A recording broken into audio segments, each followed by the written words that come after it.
ल हामी अब कागबेनीको लागि अगाडि प्रस्थान गर्दैछौँ डोमसोमबाट।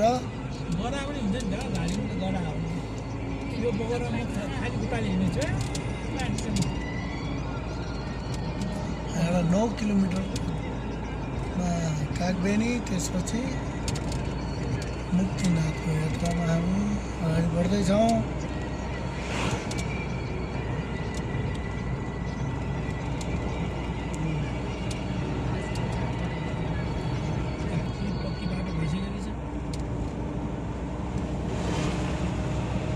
कागबेनी अब 7 किलोमिटर मात्र।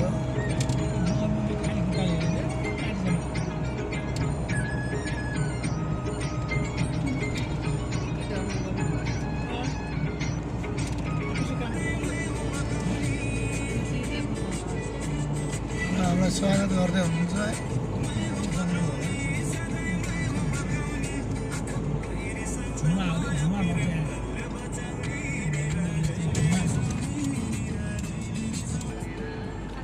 यो चाहिँ डोल्पा जाने बाटो है। अब एउटा डोल्पा, एउटा लोमान्दाङ। हामी मुक्तिनाथको लागि प्रस्थान गर्दैछौँ।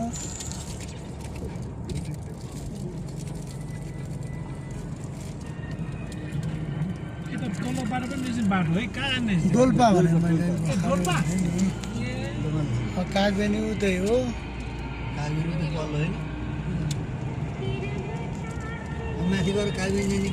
माथिबाट अनि कागबेनी छ।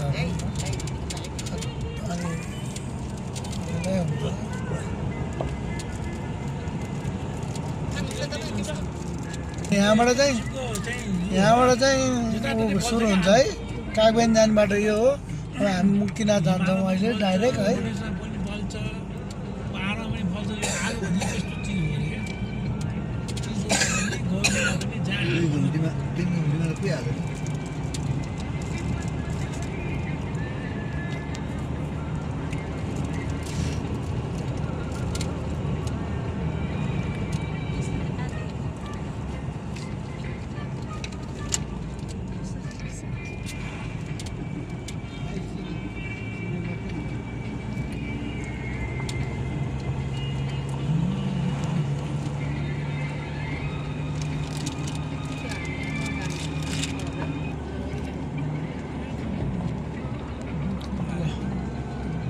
कागबेनी बजार चाहिँ हो सरातगञ्ज तीर्थस्थल।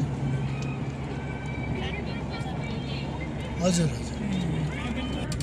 धादिङे हो नि फेरि है गाइस। हामी अब यहाँबाट हामी लोमान्दाङबाट अब हामी लोमान्दाङ जान्थ्यो त